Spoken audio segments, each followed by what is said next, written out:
Hello, teacher. My name is Freddy Romero. I'm an English teacher at a public institution.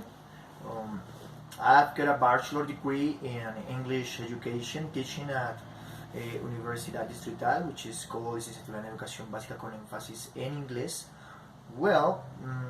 About my teaching experience, I could say that I have been teaching for about 13 years. 10 years of them I have been in private schools, and 3 of them in public institutions, which is currently something that I'm working in.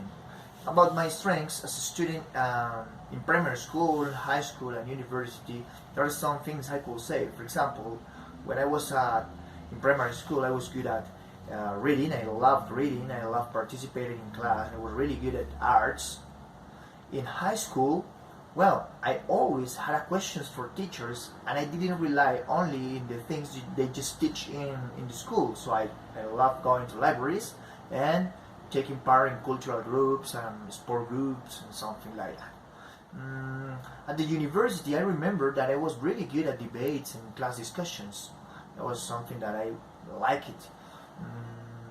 Well, on the other hand, my difficulties as a student most of the time had to do with money. Even in primary, in elementary, in high school, and at the university. But it didn't stop me from learning. For example, I remember that in primary school I was really good. I was one of the first students having mark, but I had these difficulties, the lack of sources to have the appropriate material. Other common difficulty in high school or in secondary or high school was because I didn't feel comfortable in formal education or with formal education. So I didn't like it. I didn't like the way I was taught. I was not used to follow the rules because I always questioned everything. So it was difficult for me. Also, the amount of money. So I had to stop studying for a while.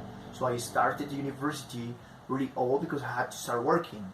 And then I had to work to support my school.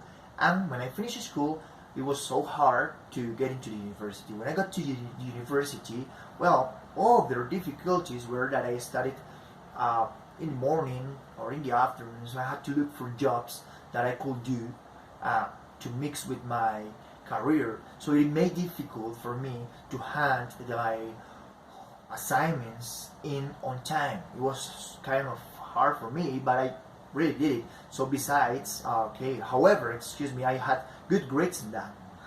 Wow, that's one of the parts that I remember in my difficulties and my strengths. Nowadays, in virtual education, I guess that is better to study virtually, but it's also difficult because, I think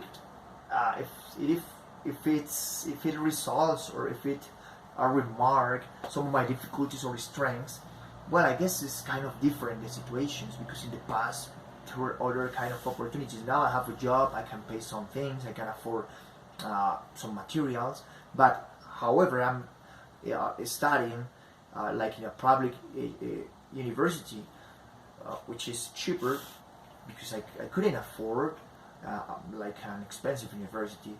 So I'm trying to do my best, but it's difficult in terms of when you have a family, when you have to deal with your family, your job, and also studying. Sometimes you get tired, but it's good. It's good to try something new. Besides, learning about technology is a plus. Just I know a little bit of English, but I can compensate it with new like teaching technologies, new teaching strategies, to support the classes and to help students to learn better and to do and to be better than I was at school. You know, I got bored at school, so I tried to let the kids not get bored in the classroom. So I want them to like what they are doing. So that's everything about me. So thank you for listening to my video, teacher.